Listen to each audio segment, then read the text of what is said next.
사무엘상 16장 12절 13절 말씀 우리 다 같이 함께 합독하십시다. 시작합니다. 이에 사람을 보내어 그를 데려오매 그의 빛이 붉고 눈이 빼어나고 얼굴이 아름답더라.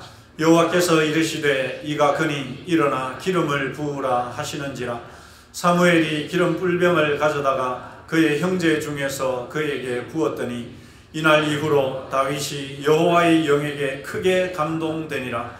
사무엘이 떠나서 라마로 가니라. 아멘.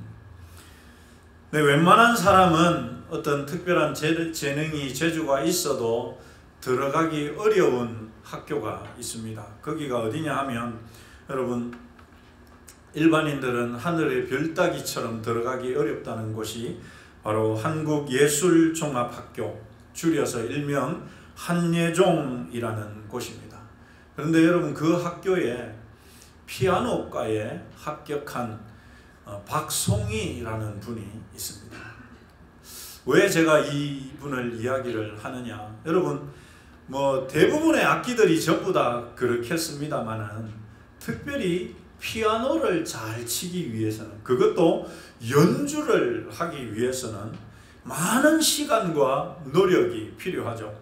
그리고 시간과 노력으로만 되는 것이 아니라 또 재능까지도 있어야 하는 것이 이 피아노 연주라고 생각합니다. 그래서 여러분 저는 다른 악기들 연주하는 분들도 부럽기는 하지만 이 피아노를 잘 치시는 분을 보면 참 부럽고 존경스럽기까지 합니다. 여러분도 그러십니까? 우리 옆 사람에게 한번 물어보십시다. 혹시 악기 좀 다루십니까? 예, 그런데 여러분 이 피아노를 연주하는데 일반인들도 그렇게 참 쉽지가 않은데 만약에 시각장애인이라면, 여러분 앞이 보이지 않는다면 그 사람이 이 피아노를 연주하기 위해서는 얼마나 뼈를 깎는 노력과 어려움을 극복해야만 하지 않겠습니까? 그런데 제가 말씀드린 이 박송이라는 분이 시각장애인입니다. 4살 때 원인을 알 수 없는데 원인도 모르게 시력을 잃어버리게 되었습니다. 7살 때 처음 피아노를 띵가띵가 쳐보기는 했었는데, 그래서 피아노를 배우려고 동네 학원마다 다녔었는데 모두가 우리는 가르칠 수 없습니다. 다 거절을 당했습니다. 그래도 어머니가 포기하지 않고 마침 자기 친구 중에 피아노를 치는 친구가 있어서 부탁을 해서 피아노를, 그런데 여러분 앞이 안 보이는 대신에 이 청각이 대단히 발달을 해서 이 선생님이 피아노를 곡을 몇 번 쳐주고 나면 그 소리를 듣고서 피아노를 그대로 치기 시작했어요. 그렇게 피아노를 치기 시작했답니다. 그런데 무엇보다도 이 피아노 연주가 이 박송이 씨의 인생을 바꾸는 계기가 있었습니다. 제가 이분의 소식을 처음 접하고서 도대체 어떻게 이 피아노 연주로 그 일반 사람도 보통 사람도 들어가기 어렵다 하는 그 한예종의 피아노과에 합격을 했을까? 분명 무언가 어떤 계기가, 인생의 전환점이 있었을 것이다 생각해서 이렇게 검색을 해봤더니 아니나 다를까 여러분 정말 우연찮게 그렇게 이제 피아노를 배워가는데 우연찮게 중학생 때 이 부산 예고에 이 피아노 콩쿠르가 있었는데 거기에 이 지원을 했다가 거기에서 2등을 했답니다. 아무도 안 놀라시네요. 예고에서 주관하는 그 피아노 콩쿠르에 여러분 입상하는 것이 쉬울까요? 어려울까요? 어렵습니다. 옆 사람에게 알려주십시다. 무지 어렵습니다. 맞습니까? 예, 그렇죠. 거기에 2등을 하는 바람에 여러분 이 콩쿠르 입상자들에게는 입학 기회가 주어져요. 그래서 부산 예고에 무시험으로 입학하면서 피아노를 더 본격적으로 다루게 되었다고 합니다. 앞이 보이지 않는 상황에서도 여러분 그 부산예고를 졸업하고 독일에 유학까지 갔다 와서 3년 동안 유학까지 갔다 오고 나서 그렇게 이 한 예종에 들어갈 수 있었다라고 합니다. 아마 제가 바라기는 앞으로 이 박송이라는 이 피아니스트의 이름이 좀 많이 들려졌으면 하는 생각을 가져봅니다. 여러분, 박송이 씨뿐만이 아니라 우리들 인생 대부분에는 우리 삶을 한번 팍 바꿀 수 있는 그런 전환점들이 누구에게나 한두 번쯤은 다들 있으실 거라고 생각합니다. 여러분, 지금 갖고 계신 직업, 그 직업을 하게 된 계기가 있지 않으십니까? 옆 사람에게 한번 물어보십시다. 계기가 있으셨지요? 에이, 뭐 학교 졸업하고 뭐 하다 보니까 뭐 이렇게 들어갔습니다. 그런 분들도 있으시겠지만은 분명히 내 인생의 전환점이 되었던 그런 시간들은 누구에게나 있습니다. 우리가 오늘 읽었던 이 본문이 바로 다윗의 인생을 바꾸게 되는 전환점, 생의 전환점, 그 계기가 되는 사건을 보여줍니다. 여러분, 하나님께서 사무엘 선지자를 이 다윗이 살고 있는, 다윗의 가족들이 있는 마을로 보냅니다. 왜 보내셨느냐? 이스라엘의 초대 왕으로 세워진 이 사울 왕이 그만 하나님을 배신하고 하나님을 배반하고, 그래서 하나님은 그 사울을 버리시고 이제 새로운 왕을 선택하기 위해서, 그래서 사무엘 선지자를 이 다윗이 살던 그 마을로 보내시죠. 그래서 사무엘 선지자가 그 다윗이 있는 그 마을에 가서, 근데 하나님이 누구라고 딱 알려주신 게 아니라 거기에 가서 이새라는 사람이 있으니까 그 이새와 그의 아들들을 다 불러라, 예배에 다 초청을 해서 같이 예배를 드려라, 그 중에 내가 택한 사람이 있다, 하나님 이렇게 말씀을 하셨거든요. 그래서 가서 사람을 보내서 이새에게 네 아들들 다 데리고 예배에 참석해라 해서 아버지 이새가 아들들을 데리고 그곳에 참석을 합니다. 여러분, 그런데 다윗을 데리고 가지 않아요. 분명 사무엘 선지자는 네 아들들 다 하고 다 같이 와라 이렇게 이야기를 했는데도 불구하고 여러분, 아버지 이새는 다윗을 데리고 가지 않습니다. 하나님께서는 뭐라고 말씀하셨느냐? 오늘 본문 우리가 읽지 않았지만 5절 말씀 같이 읽어보시죠. 시작합니다. 내가 여호와께 제사하러 왔으니 스스로 성결하게 하고 와서 나와 함께 제사하자 하고 이새와 그의 아들들을 성결하게 하고 제사에, 분명 여러분 이 사무엘 선지자는 이새뿐만 아니라 그 아들들을 다 초대를 했어요. 그런데 아버지 이새는 그 자리에 가면서 막내 다윗은 놔두고 7명의 아들들만 데리고 참석을 합니다. 그래서 그 7명의 아들들을 이 사무엘 선지자가 다 만나봤는데 하나님은 아무런 대답을 하지 않는 거예요. 그래서 이 사무엘 선지자가 이새에게 묻죠. 네 아들들이 다 여기 있느냐? 그러니까 이새가 그제서야 아닙니다. 막내는 저 들에서 양을 치고 있습니다. 이렇게 말을 하는 거예요. 그래서 여러분 허겁지겁 사람을 보내서 다윗을 불러오게 하죠. 여기에서 여러분 우리가 한 가지 알 수 있는 사실이 있습니다. 그것은 뭐냐? 다윗은 당시에 어느 누구도 주목하지 않는 그저 평범한 어린아이였다라는 사실이죠. 여러분 어떻게 알 수가 있습니까? 만약에 아버지 이새가 다윗을 보면서 야, 저놈 저거 나이가 어리기는 하지만 뭔가 진짜 특별한 게 있어.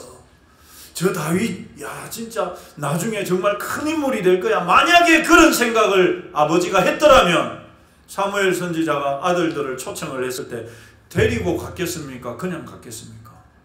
반드시 데리고 갔죠. 그런데 아버지가 이 이세 다윗을 부르지 않았다는 말은 아버지나 형들의 눈에는 이 다윗이 그저 평범한 보통의 철없는 소년이었던 것입니다. 비로소 이 사무엘 선지자는 사람을 보내서 그 다윗을 불러오게 하죠. 그리고 다윗이 사무엘 선지자 앞에 섰습니다. 그러자 하나님께서 사무엘 선지자에게 이렇게 말씀하시죠. 우리 12절 말씀 같이 읽어보십시다. 시작합니다. 이에 사람을 보내어 그를 데려오매 그의 빛이 붉고 눈이 빼어나고 얼굴이 아름답더라. 여호와께서 이르시되 이가 그니 일어나 기름을 부어. 드디어 하나님이 선택한, 하나님이 왕으로 점지하신 그 다윗이 있으니까 하나님께서 사무엘 선지자에게 얘가, 이 사람이 그다, 내가 왕으로 선택한 자다, 그러니까 기름을 부어라 라고 말씀을 하시죠. 여러분, 이 말씀을 가만히 보면 하나님께서 이 다윗을 선택하고 사무엘 선지자가 그의 머리에 기름을 붓는 이유가 마치 다윗의 외모에 있는 것처럼 성경이 말씀합니다. 뭐라고 이야기합니까? 그의 빛이 붉고 눈이 빼어나고 얼굴이 아름답더라. 우리 옆 사람 이렇게 한번 쳐다보십시다. 오늘 얼굴이 좀 예쁘신지 멋있는지. 얼굴들이 좀 많이들 굳어 있으신 것 같아서. 그러니까 이 다윗이 왔는데 그의 이 얼굴 빛이, 피부 빛이 붉었고 눈이 막 반짝반짝하고 얼굴이 잘생겼던 것이죠. 따라서 다윗이 선택된 것은 마치 그의 외모 때문인 것처럼 보여집니다. 그런데 여러분, 좀 전에, 바로 직전에 하나님이 이 사무엘 선지자에게 뭐라고 했느냐 하면, 사무엘 선지자가 다윗의 첫째 형 이새의 첫 번째 아들을 딱 보고서 그 외모가, 엘리압의 외모가 너무 탁월했던 거예요. 그래서 이 사무엘 선지자가, 이야, 정말 하나님이 이 왕감을, 장군감을 왕으로 세웠구나. 그 엘리압의 외모에 이 사무엘 선지자의 마음이 홀라당 빼앗기거든요. 그때 하나님이 이 사무엘 선지자에게 뭐라고 하셨느냐? 이렇게 말씀하셨습니다. 여호와께서 사무엘에게 이르시되 그의 용모와 키를 어떻게 하지 말아라? 보지 말아라. 분명 여러분, 하나님께서 외모를 보지 마라, 키를 보지 말아라. 내가 그를 선택하지 않았다. 사람들은 외모에 끌리지만, 외형적인 모습에 끌리지만 나는 그 마음을 본다, 이렇게 말씀하셨거든요. 그래 놓고 여러분, 다윗이 왔는데 다윗을 향해서는 뭐라고 이야기합니까? 그의 빛이 붉고 눈이 반짝반짝거리고 얼굴이 아름답더라, 이렇게 마치 여러분 다윗의 외모 때문에 하나님이 선택하신 것처럼 말씀을 하잖아요. 그러니까 우리가 이 말씀을 보면 절대 다윗의 외모가 하나님의 선택 기준이 아니었다는 것을 우리는 잘 알 수가 있습니다. 어찌되었든 여러분, 그렇게 해서 다윗은 사무엘 선지자를 통해서 기름 부음을 받습니다. 특별할 것이 없는 그저 철부지 아이에 불과했던 그 다윗이 여러분, 이제 하나님의 보낸 그 선지자에게서 기름 부음을 받습니다. 바로 하나님께서 사울의 뒤를 이어 이스라엘 차기 왕으로 선택했다는 표시죠. 그런데 성경은 이날 이후에 다윗에게 중대한 변화가 일어났다는 것을 분명하게 말씀합니다. 우리 오늘 읽었던 말씀 13절 말씀 같이 읽어보시죠. 시작합니다. 사무엘이 기름 불병을 가져다가 그의 형제 중에서 그에게 부었더니 이날 이후로 다윗이 여호와의 영에게 크게 감동되었더라. 되니라. 아멘. 여러분, 분명 그때까지 다윗은요 특별할 게 없었습니다. 아버지나 형들조차도 그렇게 인정하지 않을 정도였고, 분명 사무엘 선지자는 다 데리고 오라고 했는데도 불구하고 에이, 저 철부지 저거 데려가 가봐야 말썽만 피우지 않겠나 해서 일부러 데리고 가지 않을 정도로 아버지와 형제들의 눈에는 전혀 특별할 것이 없었던 사람이 다윗이었습니다. 그런데 그런 다윗에게 여러분, 사무엘 선지자를 보내서 하나님이 기름을 붓죠. 이것이 사람들의 눈에 보여진 것입니다. 여러분, 사람들은 눈에 보이는 것만을 보죠. 분명 사람들의 눈에는 다윗에게 사무엘 선지자가 기름을 부었습니다. 그런데 성경은 그때 보이지 않는, 우리의 눈에는, 사람의 눈에는 보이지 않는 하나님의 역사가 반드시 있었다는 사실을 분명하게 알려줍니다. 그것이 여러분 무엇입니까? 그것이 무엇입니까? 여호와의 영에게 어떻게 됩니까? 크게 감동된다. 분명 여러분, 사람의 눈에는 사무엘 선지자가 다윗에게 기름 부은 것이 다였어요. 그래서 사람들은 오, 다윗에게 기름이 부어졌네? 다윗이 기름 부음을 받았네? 이것이 사람들이 눈으로 보는 것이었습니다. 그런데 그 이면에 보이지 않는 하나님의 역사가 있었습니다. 그것이 무엇이었습니까? 하나님의 영이, 하나님의 성령이 다윗을 감동시키셨어요.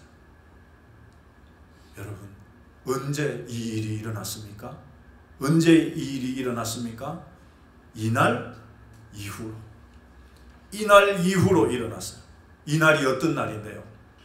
하나님이 기름 부으신 그날, 하나님이 다윗을 차기 왕으로 선정하시면서 사무엘 선지자를 통해서 기름 부은 그날 이후로 어떻게 됐느냐? 다윗이 성령에 감동되었다라고 분명히 말씀합니다. 여러분, 무엇을 보여줍니까? 한번 따라서 하십시다. 다윗의 인생이 바뀌게 된 계기가 되었다. 다윗 인생에 그의 인생을 바꾸는 전환점이 되었다라는 말입니다. 그런데 여러분, 이 일이 사람들의 눈에는 뭐로만 보였습니까? 사무엘 선지자가 기름 부은 걸로만 보였죠. 그런데 보이지 않는 하나님의 성령이 실제로는 그 다윗의 인생을 비로소 하나님의 이 사명을 감당할, 왕직을 넉넉히 감당할 수 있도록 그 다윗을 만들어 가기 시작했다는 것입니다. 누구도 주목하지 않고 특별할 것이 없었던 아이 다윗이 숱한 성경의 위인들과 어깨를 나란히 하고 가장 존경하고 좋아하는 위인이 되는 길이 비로소 시작된 것입니다. 그리고 그것은 다윗에게 있는 어떤 특별한 재능이나 능력이 아니라 성령의 감동을 통해서 이루어졌다라는 사실이죠. 여러분, 이런 일은 이 다윗과 좋은 대조를 보이는 사울에게도 일어났었습니다. 사울도 처음 왕이 될 때는 이 사무엘 선지자로부터 기름 부음을 받았거든요. 그런데 이 사울 왕은 처음 성경에 등장할 때를 보면 성경이 이 사울을 이렇게 소개합니다. 우리 9장 2절 말씀 같이 읽어보십시다. 시작합니다. 기스에게 아들이 있으니 그의 이름은 사울이요 준수한 소년이라. 이스라엘 자손 중에 그보다 더 준수한 자가 없고 키는 모든 백성보다 어깨 위가 더 컸더라. 여러분, 처음 이 사울을 소개할 때를 보면 다윗을 소개할 때와 여러분 어떤 것 같습니까? 다윗보다 더 높이 더 낮게 소개를 하는 것 같습니까? 더 못하게 소개하는 것 같습니까? 비슷하게 보입니까? 네. 실제로 성경은 이 한 절뿐만이 아니라 그 이후에도 이 사울에 대한 소개들을 계속 이어가거든요. 성경이 처음 사울을 소개할 때 여러분 객관적인 면에서 이 다윗과 비교해 보면 사울이 훨씬 더 뛰어납니다. 그런데 이 사울에게 이 사무엘 선지자가 기름을 부었을 때 이 사울에게도 다윗에게 있었던 일과 똑같은 일이 일어납니다. 어떤 일이 일어나느냐? 우리 10장 9절 말씀을 같이 읽어보시죠. 시작합니다. 그가 사무엘에게서 떠나려고 몸을 돌이킬 때에 하나님이 무엇을 주셨고? 새 마음을 주셨습니다. 사울에게도 하나님께서 그가 그 왕직을 잘 감당할 수 있는 그 새로운 마음을 사울의 마음속에 여러분 부어 주신 것입니다. 사무엘 선지자를 만나 기름 부음을 받고 난 사울에게 하나님은 새 마음을 주셨어요. 그리고 그렇게 새 마음을 받은 사울은 최소한 왕이 된 직후에 얼마간은 왕직을 잘 감당했습니다. 문제는 하나님이 주신 이 새 마음을 잃어버렸기 때문이죠. 얼마 가지 않아서 잃어버린 것이 문제였지만 최소한 그는 초기에는 좋은 왕이었습니다. 여기에서 여러분 우리는 공통된 사실 하나를 발견할 수가 있습니다. 그것이 뭐냐? 하나님께서 세운 사람에게는, 하나님이 세운 사람에게는 우리 따라서 하십시다. 반드시 감당할 수 있는 능력도 주신다. 그렇습니다.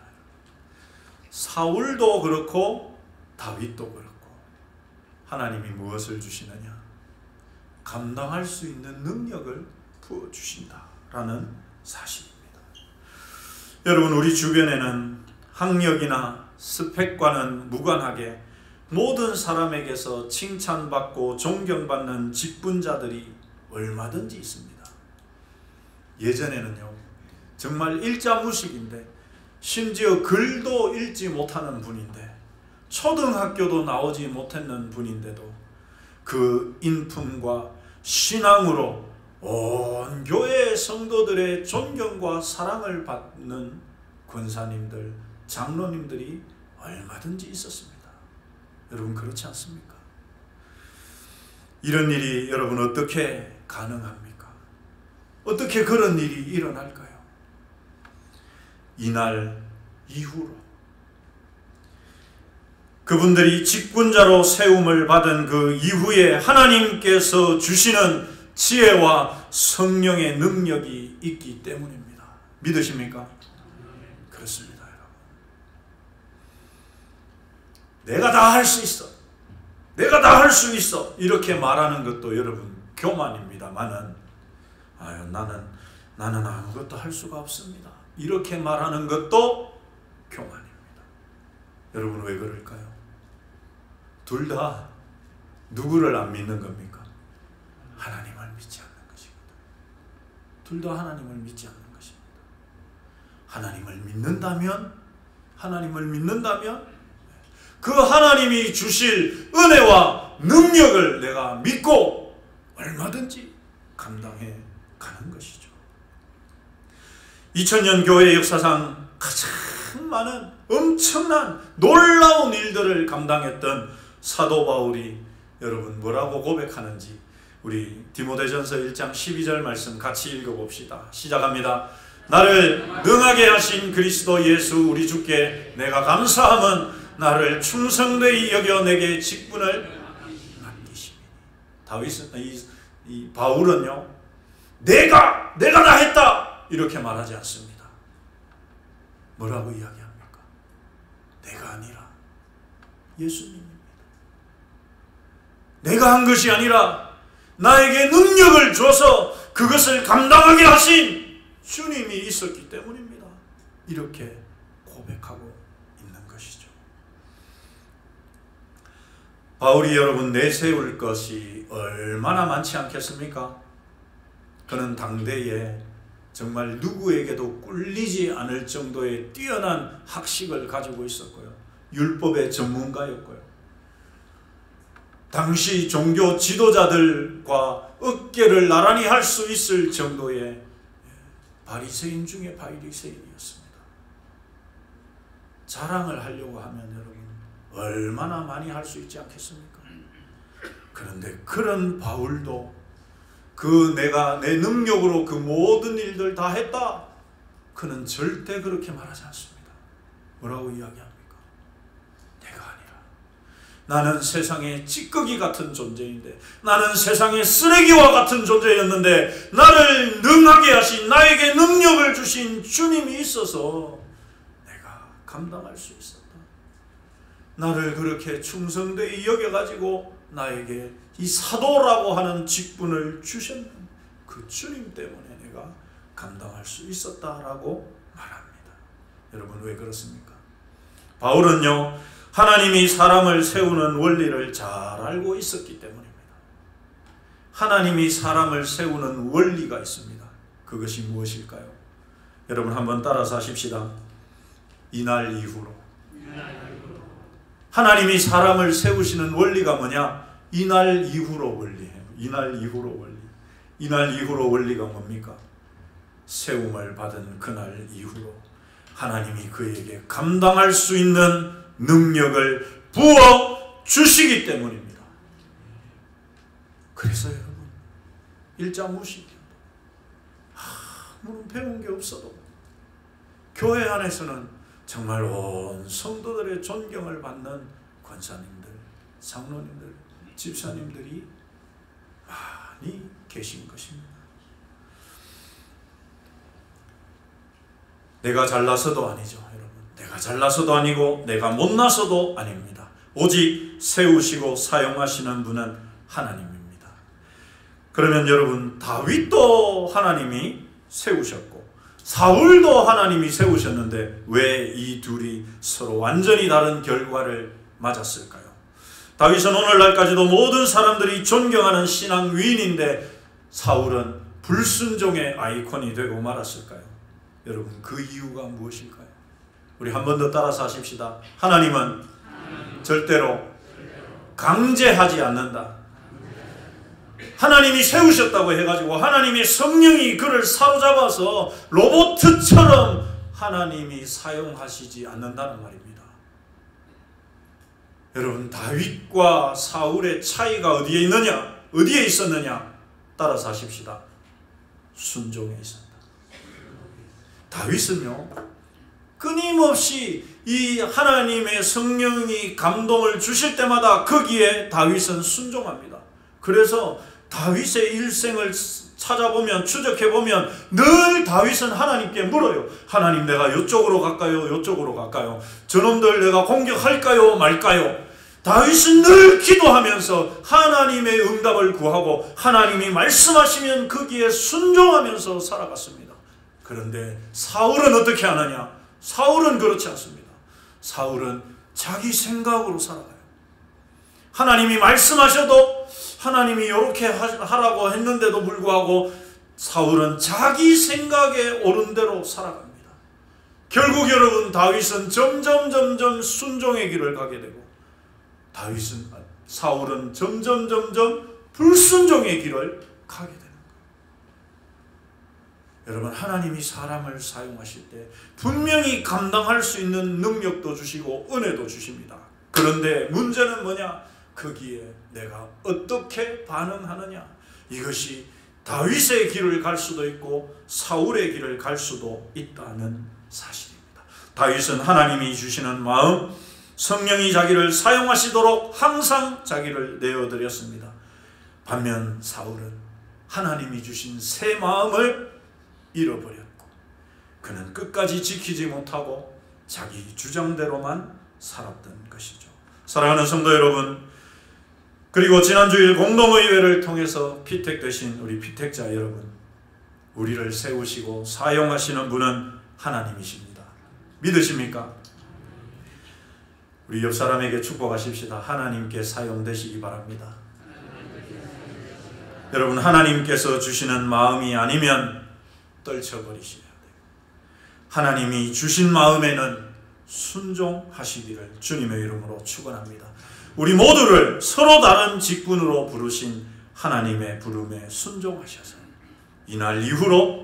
이날 이후로 주시는 하나님의 능력과 은혜로 우리에게 주신 직분들 잘 감당해가는 저와 여러분이 되시기를 주님의 이름으로 축원합니다. 기도하겠습니다. 하나님